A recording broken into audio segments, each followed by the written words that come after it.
नमस्कार दोस्तों। दुनिया के मशहूर शायरों में से एक डॉक्टर राहत इंदौरी साहब का निधन हो चुका है। जी हाँ दोस्तों, वो कोरोना वायरस से संक्रमित थे। मंगलवार की शाम को हार्ट अटैक आने की वजह से उनका निधन हो गया। बुलाती है मगर जाने का नहीं। बुलाती है मगर जाने का नहीं।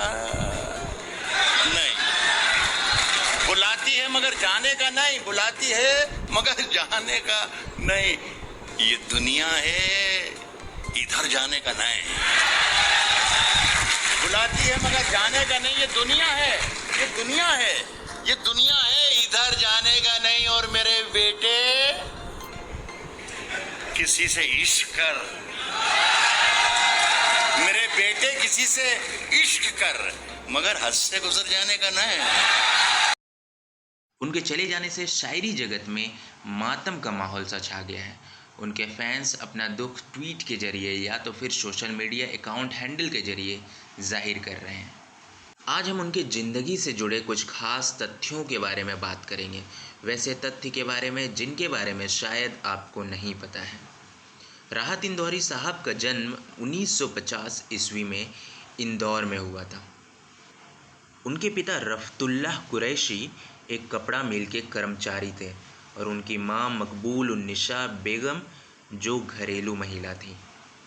उनकी शुरुआती पढ़ाई लिखाई जो है वो इंदौर से ही हुई। उसके बाद उन्होंने बरकतुल्लाह यूनिवर्सिटी से उर्दू साहित्य में एमए किया और उसके बाद वो पीएचडी के लिए भोज मुक्त यूनिवर्सिटी मध्य प्रदेश चले गए। राहत इंदौरी साहब का बचपन काफ़ी मुश्किलों भरा रहा था। उन्हें बचपन में काफ़ी ज़्यादा आर्थिक दिक्कतों का सामना करना पड़ा था। बचपन से ही राहत इंदौरी साहब की पेंटिंग्स में काफ़ी दिलचस्पी थी। वो पेंटिंग किया करते थे। उसके बाद वो एक साइन बोर्ड पेंटर बन गए, लेकिन उनका दिलो दिमाग जो था वो शायरी में बसता था। वो शायरी में हमेशा से उनका रुझान था, जिसकी वजह से वो शायरी लिखा करते थे और अब बोला करते थे। अपनी पढ़ाई कंप्लीट करने के बाद वो इंद्र कुमार कॉलेज में उर्दू के अध्यापक भी रहे, लेकिन उन्हें असली पहचान उनके शायरी ने दिलाई। उनके शायरी पढ़ने का अंदाज जो था वो सबसे अलग था। वो मंच पर झूमते हुए शेर कहते थे और ऐसा लगता था जैसे शायरी के अल्फाज से बातें कर रहे हों।